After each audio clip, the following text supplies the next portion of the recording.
प्यारे साथियों, आज के टॉपिक जो पढ़ना हम लोग को पढ़ना है जल, जल संकट, जल संरक्षण और नदी। एक ऐसा टॉपिक है जहां सर की परीक्षा में प्राय सवाल आते हैं। चलिए एक एक करके हम सभी सवालों को, इन सभी तथ्यों को पढ़ते हैं, क्योंकि यहाँ से आपकी भर्ती परीक्षा में सीधे सीधे सवाल पूछे जाते हैं और हम चाहते हैं कि बिना देरी किए इन सभी तथ्यों को पढ़ते रहे। और याद रहे, अगर आपको सिलेक्शन लेना है, अब की बार एक सीट हमार करना है, इस वीडियो के अंत तक बने रहिएगा। हम पहले थ्योरी पढ़ेंगे, इससे जुड़े हुए महत्वपूर्ण प्रश्न बैंक लेकर आएंगे, क्योंकि हमारा एक उद्देश्य है कि परीक्षा से समय से पहले हम आपके संपूर्ण सिलेबस, संपूर्ण पाठ्यक्रम निःशुल्क, देश हित में, राष्ट्र हित में, आप सभी के लिए अपने बचे हुए समय से मैं आपके लिए कुछ बेहतर कर सकूं, ताकि आप भी परीक्षा हाल में जाकर बेहतर कर सके। सबसे पहले जो हमारा टॉपिक है जल, जल के बारे में हम लोग जान लेते हैं। जल, जल का जो फॉर्मूला होता है ये होता है H2O। H2O के साथ साथ हमें दो प्रकार के और जल पढ़ने होते हैं, एक होता है D2O, एक होता है D2O, एक होता है O2। मतलब अब इसमें बताना है D2O क्या है, O2 क्या है, H2O क्या है। यहाँ से एक प्रश्न आपके परीक्षा में प्रायः पूछे जाते हैं, तो याद रहे इसमें भारी जल कौन सा है, तो ये हो गया आपका भारी जल, और ये हो गया शुष्क जल, ठोस जल, ठोस बर्फ के नाम से ये जाना जाता है। अगर पूरे पृथ्वी की बात करें, पूरे पृथ्वी पर लगभग 71% क्या है, जल है। मतलब 70 अगर हम बात करेंगे यहाँ पे तो 70.8% भाग पर जल है। ये इस कारण इसे नीला ग्रह भी कहते हैं। मतलब 3/4, अगर लगभग में पूछा जाए तो 3/4, अगर लगभग में पूछा जाए तो 3/4, ये नियर अबाउट आंकड़ा है, मतलब 3/4 भाग ये जल से घिरा हुआ है। जल संरक्षण भी उतना ही आवश्यक है जितना कि ये जल आपका। तो आइए एक एक करके हम तथ्य को पढ़ते हैं और ये प्रयास करते हैं आज के पढ़ने के बाद यहाँ से आपके परीक्षा में कोई भी सवाल गलत ना होने पाए। ठीक है, क्या आप लोग को यहाँ से सभी तथ्य समझ में आ गए? चलिए एक और आगे प्रश्न की तरफ चलते हैं और एक एक टॉपिक को पढ़ेंगे। आज के जो टॉपिक है, सबसे पहले हम नदी से जुड़े हुए उन महत्वपूर्ण तथ्यों को पढ़ेंगे। लेकिन एक बार आपसे बार बार कहेंगे कि सबसे पहला काम, इस वीडियो को अपने सभी साथी मित्रों को शेयर जरूर करिएगा। रिफ्ट घाटी, यहाँ पे है रिफ्ट घाटी। तो जो रिफ्ट घाटी है इसे भ्रंश घाटी कहते हैं। कौन सी नदी बहती है? नर्मदा, ताप्ती और दामोदर नदी। और कौन सी नदी है? दामोदर नदी है। मानिए 3 नदियां हैं जो भ्रंश घाटी से होकर बहती हैं। यहाँ से आपकी परीक्षा में सवाल आते हैं। अरब सागर में गिरने वाली अगर नदी की बात देखा जाए तो ये नर्मदा, ताप्ती, साबरमती, उसके बाद अगर आपका देखा जाए तो लूनी, उसके बाद पेरियार। और ये नदियाँ डेल्टा नहीं बनाती बल्कि एस्चुअरी का निर्माण करती हैं। ये भी परीक्षा में पूछा जाता है। तो मैं उम्मीद करता हूँ ये भी चीज़ें आप लोग को पूरी तरह से कंठस्थ हो जाएंगी। आगे देखेंगे, भारत की लवड़ी नदी लूनी गायब हो जाती है। कहाँ पे? कच्छ के रण में। मानी जो लूनी नदी है जब ये कच्छ के रण में पहुँचती है तो वहाँ पर क्या होती है? गायब हो जाती है, लुप्त हो जाती है। ये बहुत ही इंपॉर्टेंट है आप सभी के लिए। भारत की सबसे प्रदूषित नदी कौन है? दामोदर नदी और यमुना नदी। सबसे ज़्यादा प्रदूषित कौन है? दामोदर और यमुना नदी। मेरा सवाल है कि भारत की जैविक नदी किसे कहा जाता है? भारत की जैविक नदी किसे कहा जाता है? जरा जल्दी जल्दी कमेंट करके जवाब दीजिएगा। भारत का राष्ट्रीय जलीय जीव कौन सा है? डॉल्फिन, गंगा। मतलब भारत का जो राष्ट्रीय जलीय जीव है वो डॉल्फिन, गंगा है। मतलब कौन सी? गंगा की डॉल्फिन है। डॉल्फिन वर्ष कब घोषित किया गया? 2007 को डॉल्फिन वर्ष के रूप में घोषित किया गया। स्क्रीनशॉट चाहे तो ले लें। अब हम आते हैं प्रमुख नदियां, उनके उद्गम स्थल। गंगा क्या है? गंगोत्री ग्लेशियर से निकलती है, उत्तराखंड। यमुना यमुनोत्री से निकलती है, उत्तराखंड। गोदावरी निकलती है त्र्यंबक पहाड़ी, नासिक, महाराष्ट्र से। नर्मदा अमरकंटक से निकलती है, मध्य प्रदेश में है। गोमती नदी फुल्लर झील से निकलती है, पीलीभीत, उत्तर प्रदेश। ठीक है, वीडियो की क्वालिटी बढ़ा ली, वीडियो एचडी देख रहा है। हम और आगे देखते हैं, ब्रह्मपुत्र, सिंधु, चिनाब, ये मानसरोवर झील के पास राक्षस ताल जो है तिब्बत चीन में निकलती है, जिसे राक्षस ताल भी कहते हैं। गंगा नदी यमुना से मिलती है कहाँ पे? देवप्रयाग में। गंगा नदी यमुना से मिलती है कहाँ पे? देवप्रयाग में। अच्छा यहाँ पे हाँ चलिए देखिए, यहाँ पर ये थोड़ा सा गड़बड़ हो गया है। गंगा नदी यमुना से नहीं मिलती, मैंने यहाँ पे भागीरथी जो मिलती है, अगर देवप्रयाग की बात करें तो अलकनंदा से भागीरथी मिलती है। लाइन काट लीजिएगा, बाद में इसे हम संशोधन करके सही कर लेंगे। ठीक है, और आगे देखते हैं हम लोग। यहाँ पे देखेंगे संगम का तट कहाँ पर स्थित है? देवप्रयाग, इलाहाबाद में संगम का तट है। देखिए यहाँ पे फिर देवप्रयाग गलत हो गया। ठीक है, इलाहाबाद में, जिसे प्रयागराज के नाम से जानते, इसे बाद में हम लोग सही कर लेंगे। दामोदर, ये छोटा नागपुर के पठार से निकलती है। चीन का शोक वांगहो या नदी को कहते हैं, इसे पीली नदी के नाम से भी जानते हैं। और बिहार का शोक किसे कहते हैं? कमेंट बॉक्स में यही कमेंट करके जवाब दीजिएगा। बिहार का शोक कोसी नदी को कहते हैं। अभी जस्ट मैंने प्रश्न पूछा, सामने आपके है भी। बंगाल का शोक किसे कहते हैं? दामोदर नदी को कहते हैं। उड़ीसा का शोक किसे कहते हैं? ब्राह्मणी नदी को कहते हैं। उत्तर प्रदेश का शोक राप्ती नदी गोरखपुर में है, ये इंपॉर्टेंट है। उत्तर प्रदेश का शोक किस नदी को कहा जाता है? आज आपसे जल नदी से जुड़े हुए सारे सवाल यहाँ पे क्लियर हो जाएंगे। सर्वाधिक मार्ग बदलने वाली नदी कौन सी है? कोसी नदी है। कौन सी है? कोसी नदी है।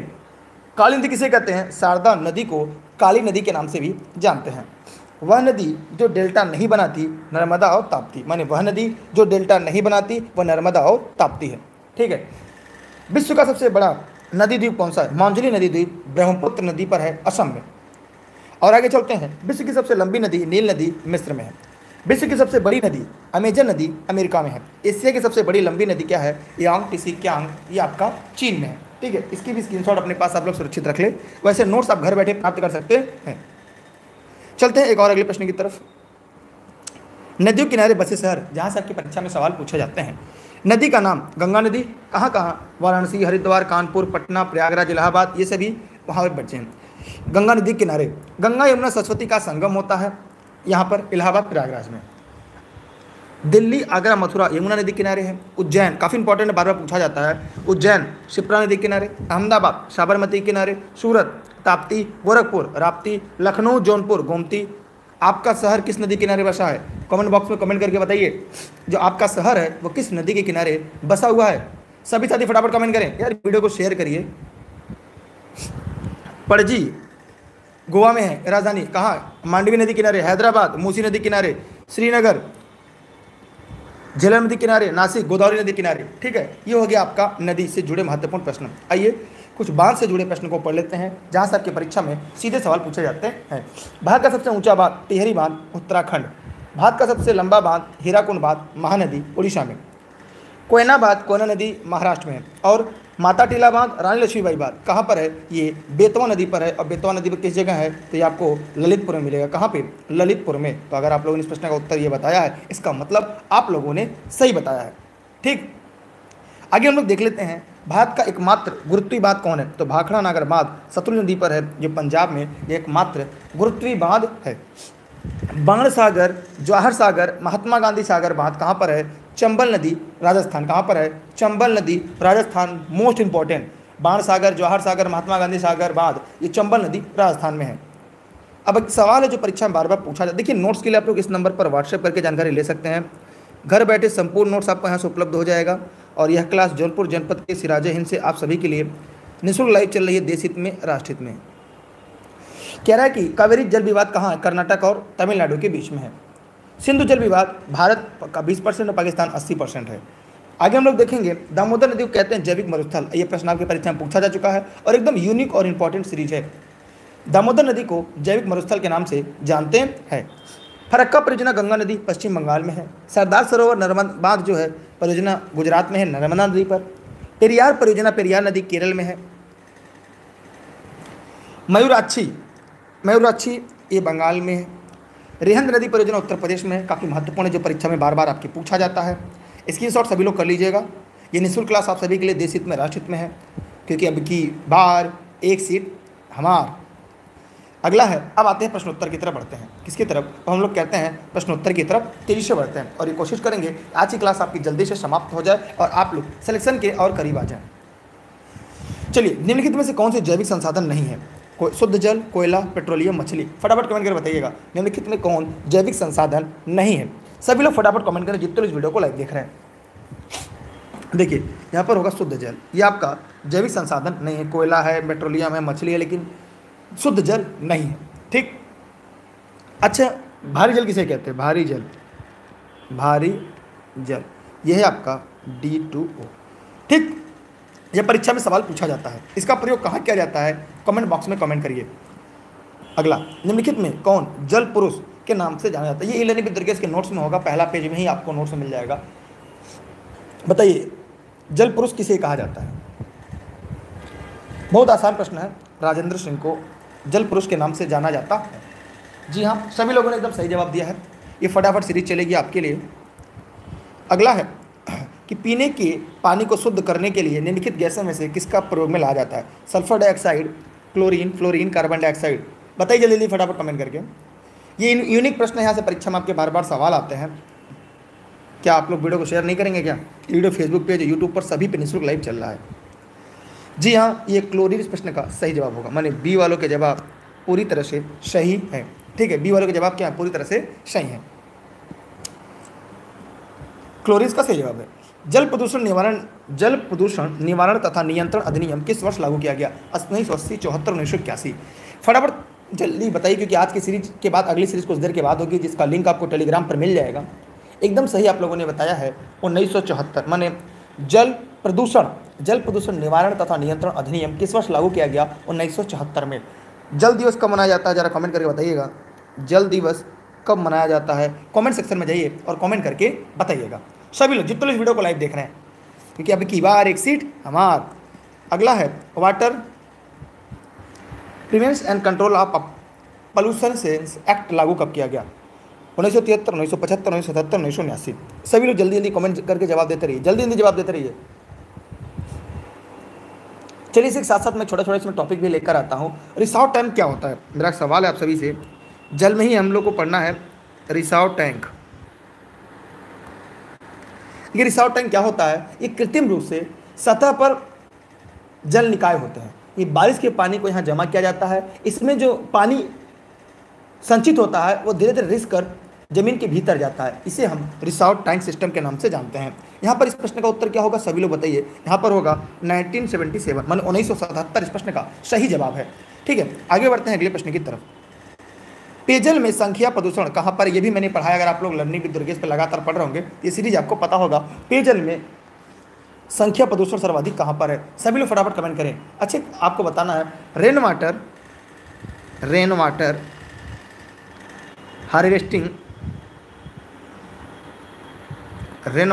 हार्वेस्टिंग कहाँ पर है, क्या है ये भी बताते रहिएगा। अब पेयजल में संख्या प्रदूषण कहाँ मिलता है, ये भी मैंने पढ़ाया हुआ है, लेकिन आज के सीरीज में नहीं पढ़ा पाया, इसके पहले मैंने पढ़ाया है। जी हाँ, 22 मार्च को जैव विविधता 22 मार्च को जल दिवस के रूप में मनाया जाता है, 22 मई को जैव विविधता दिवस, और 22 अप्रैल पृथ्वी दिवस के रूप में मनाया जाता है। ये कहाँ पर होगा? एकदम सही आप लोगों ने बताया, कोलकाता अर्थात वेस्ट बंगाल, पश्चिम बंगाल। रेन वाटर हार्वेस्टिंग क्या होता है? देखिए, ये कृत्रिम तरीके से बारिश के पानी को धरती के अंदर पहुंचाते हैं, जिसमें हमारा जो अंदर का जल है, भौम जल है, उसका भंडार क्या होता है, धीरे धीरे ऊपर की तरफ आता है। तो हो गया, ये हो गया रेन वाटर हार्वेस्टिंग। अगला है आपके सामने, निम्नलिखित में कौन जल को जीवाणु मुक्त करने पर प्रयुक्त होता है? Ozone, chlorine dioxide, chlorine gas, chloramine, उपयुक्त सभी। देखिए, एक और आपके सामने आता है एक सवाल है आपका, roof top rain water harvesting, ये क्या है? Roof top rain water harvesting मतलब ये बारिश के पानी को घर की जो छत होता है उस पर इकट्ठा किया जाता है। इस पानी को टैंक में संग्रह करें या फिर इसे कृत्रिम तरीके से रिचार्ज प्रणाली में भेज दिया जाता है। इसे हम रूफ टॉप माने छत के ऊपर। ठीक है, यहाँ पर इस प्रश्न का उत्तर क्या होगा, जरा कमेंट सेक्शन में जाइए, कमेंट करके बताइए। देखा, जल के जीवाणु को मुक्त करने के लिए ओजोन गैस का भी प्रयोग करते हैं, क्लोरीन डाइऑक्साइड का भी प्रयोग करते हैं, क्लोरामीन का भी प्रयोग करते हैं। इसका उत्तर होगा ऑल ऑफ दीज, माने सभी है। एक चीज़ और जानिएगा, यहाँ पर एक आता है सरफेज रन ऑफ हार्वेस्टिंग। देखिए, एक होता है सरफेज, मैं आपसे पूछना चाहूँगा सरफेज रेन वाटर हार्वेस्टिंग क्या है? तो शहरी क्षेत्र में सतह के माध्यम से पानी को बहकर बेकार हो जाता है। इस बहते हुए जल को एक जगह इकट्ठा करके कई माध्यम से धरती की जो जलवायु सतह को रिचार्ज किया जाता है। ठीक है, ये आप लोग के लिए काफ़ी महत्वपूर्ण था जो मैंने बता दिया। अब हम और आगे चलते हैं। यार, वीडियो को शेयर करिए, पैसे नहीं लगते आप लोग के।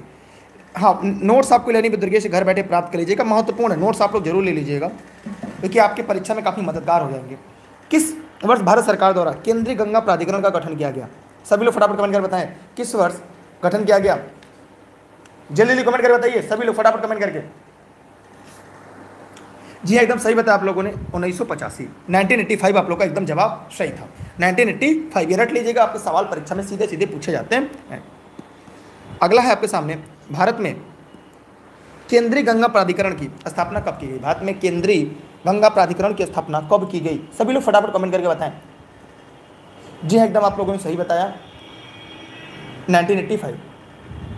ठीक, राष्ट्रीय गंगा नदी बेसिन प्राधिकरण का गठन कब किया गया?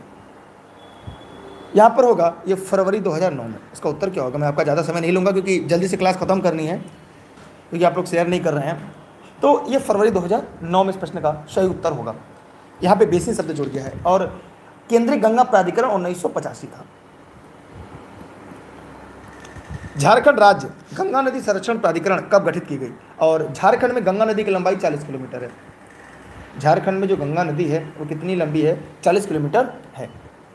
2008, 2010, 2009, 2011। जवाब दीजिए जल्दी जल्दी। यहाँ पे 2009 इस प्रश्न का सही जवाब होगा।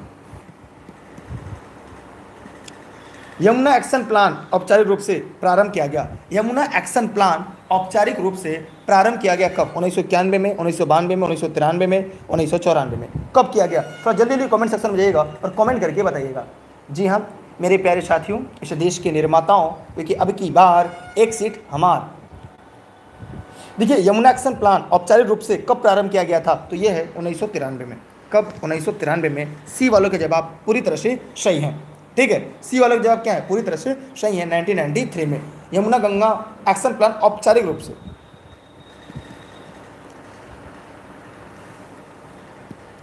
जल संरक्षण के लिए दिए गए कथनों में से कौन सा कथन असत्य है? 3 सत्य हैं और 1 असत्य है, तो जल्दी से बताइए इसमें से कौन सा कथन असत्य है? फव्वारा सिंचाई वाष्पीकरण को रोकती है, सही बात है। जो फव्वारा है इसीलिए ये किसी काफ़ी महत्वपूर्ण है। जल संरक्षण के लिए स्थलीय जल प्रवाह को रोकना, ये भी सही है। वनावरण क्षेत्र में वृद्धि से भूमिगत जल स्तर वृद्धि होती है, ये भी सही है। जल एक गैर नवीनीकरण स्रोत, जी नहीं, नवीनीकरण स्रोत है। इसका मतलब ए जो गलत है वही आपका सही है। मतलब अगर आप लोगों ने इस प्रश्न का उत्तर ए बताया है तब आपका सही, क्योंकि यहाँ पे पूछा है निम्नलिखित में से कौन सा सत्य नहीं है। बस मुश्किल से आपके 3-4 मिनट क्लास और चलेगी, क्योंकि आप लोग शेयर नहीं कर रहे हैं, इसलिए मैं यथाशीघ्र आपकी क्लास बंद हो जाएगी। कौन सा अम्लीय वर्षा का कारक बन जाता है? Ozone, ammonia, sulphur dioxide, carbon monoxide. सभी के बारे में फटाफट सेक्शन में कमेंट सेक्शन में जाइए और जवाब दीजिए। ये वीडियो फेसबुक पेज, यूट्यूब सभी जगह मिल रहा है। ठीक है, अम्ल वर्षा कारण है SO2, यहाँ पर होगा सल्फर डाइऑक्साइड। माने सी वालों का जवाब पूरी तरह से सही है। सभी का क्लियर होता जा रहा है? चलिए और आगे चलते हैं। अगला है अम्लीय वर्षा में निम्नलिखित में से क्या अधिकतम मात्रा में होता है? अब बताइए सभी लोग, बताइए सभी लोग फटाफट कमेंट करके जवाब दीजिए। जितने लोग वीडियो को लाइव देख रहे हैं, चाहे फेसबुक पे, चाहे यूट्यूब पे, जहां भी देख रहे हैं, देखिए यहाँ पे होगा H2SO4, क्योंकि SO2 जो होता है जब जल के साथ क्रिया करता है तो क्या बन जाता है? H2SO4 के रूप में बन जाता है। क्या बन जाता है? H2SO4 के रूप में बन जाता है। पेयजल के pH मान वांछनीय सीमा क्या है? पेयजल के लिए जो pH मान की जो वांछनीय सीमा है वो क्या है? देखिए पीने का जो पानी है उसका pH मान मतलब क्या होगा? कितने से लगते कितने? देखिए यहाँ पे होगा pH मान, ये होता है 7, ये होता है 0, ये होता है 14। कौन सा? 0 से लेकर 7 तक क्या कहलाता है? 7 से लेकर 14 तक क्या कहलाता है? और जल जो होता है H2O, इसका pH मान 7 होता है, इसे उदासीन कहते हैं। इस प्रश्न का उत्तर क्या होगा? ये ठीक, मतलब 6.5 से सॉरी ये होगा 6.5 से लेकर 7 तक, 6.5 से लेकर 7 तक। मतलब इस प्रश्न का जो सही विकल्प होगा वो सी होगा, 6.5 से लेकर 7 तक। ठीक, तो pH मान 0 से लेकर 7 तक को क्या कहते हैं? अम्लीय कहते हैं कि क्षारीय कहते हैं? ये pH मान से फार्मूला में प्रश्न आता है आपकी परीक्षा में। अगर आप लोग लगातार पढ़ रहे हैं तो आप लोग को ये प्रश्न का उत्तर पता होना चाहिए। ऐसे स्क्रीनशॉट कर लें आप सभी लोग, आपकी मर्जी।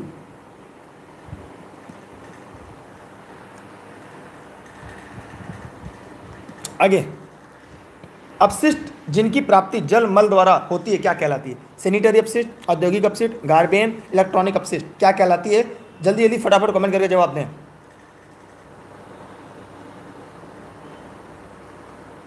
ये क्या कहलाती है? सैनिटरी अपशिष्ट कहलाती है। ए वालों का जवाब पूरी तरह से सही है। ठीक,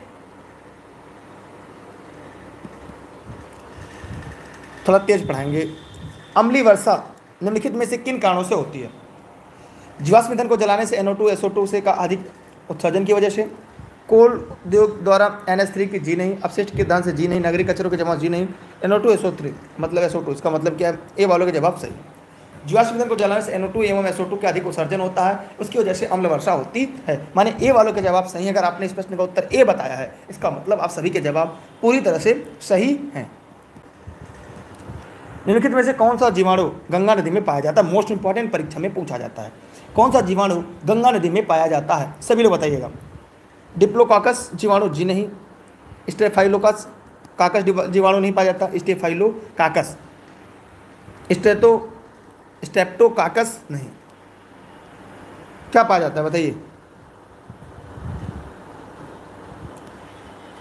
कोलीफॉर्म जीवाणु। इसका और क्या नाम है? कमेंट करके बताइए, इसका और क्या नाम है, या जीवाणु को और क्या नाम से जानते हैं जो गंगा नदी को प्रदूषित नहीं होने देता? जल में घुली निलंबित अशुद्धियों को अलग अलग करने की प्रक्रिया क्या मानी जाती है? लोडिंग, अनलोडिंग, आसवन, अलवणीकरण।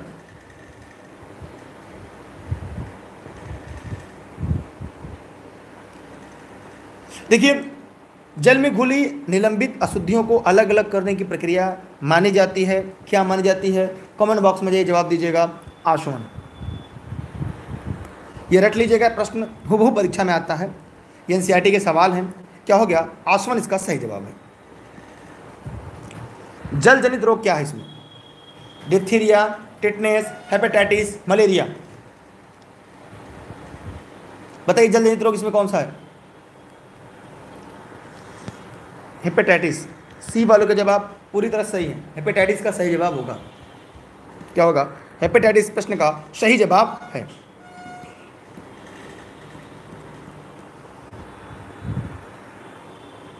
इसके द्वारा जल प्रदूषण को साफ करने में बायोफिल्टर ग्रुप में पाइला ग्लोबोसा प्रयुक्त किया जाता है। मरकरी, आर्सेनिक, कैडमियम, क्षय वाली पुष्पपुंज। क्या? सभी लोग जवाब दीजिएगा। आर्सेनिक। बी वालों के जवाब सही हैं। आर्सेनिक इस प्रश्न का सही जवाब है। भारत में निम्नलिखित में से कौन सी एजेंसी प्रदूषण माप से संबंधित है? ग्रीन ट्रिब्यूनल, केंद्रीय प्रदूषण नियंत्रण बोर्ड, केंद्रीय जल आयोग, सर्वे ऑफ इंडिया।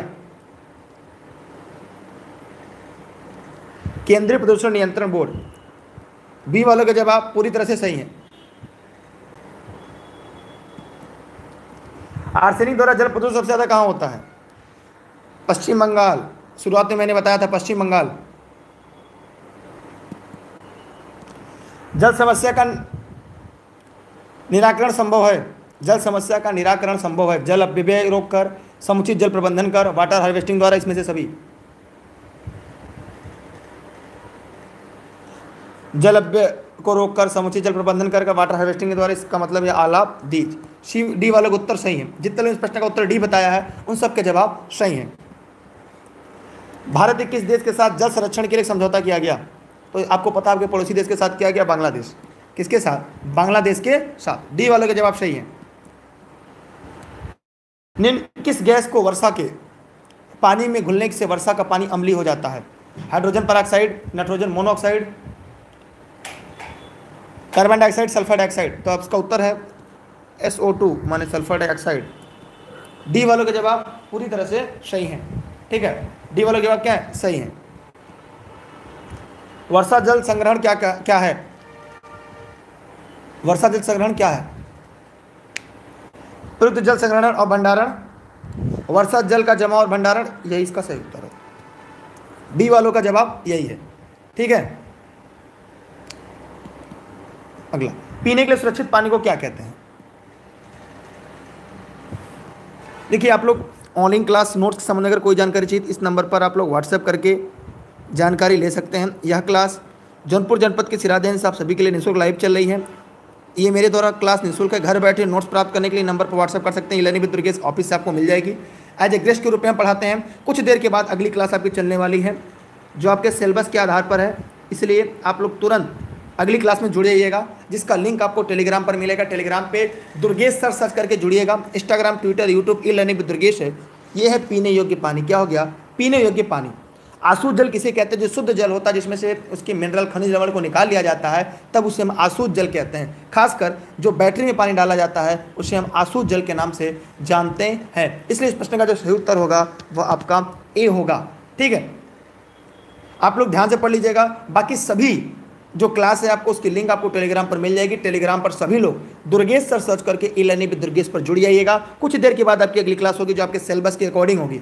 ठीक है, बहुत बहुत धन्यवाद आपका, बेस्ट ऑफ लक, जय हिंद जय भारत। आज का आखिरी सवाल था। कल मिलते हैं आपके एक नए टॉपिक के साथ जो आपके सिलेबस में है, जो आपके पाठ्यक्रम में है। तब तक के लिए बाय बाय, जय हिंद जय भारत। वीडियो को शेयर जरूर करिएगा और अगर अभी तक आपने लाइक नहीं किया तो लाइक का बटन दबाइएगा। ठीक है, धीमे चलेंगे तो अगली क्लास छूट जाएगी। कुछ देर के बाद अगली क्लास है। आइए मिलते हैं अगली क्लास में, तब तक के लिए बाय बाय।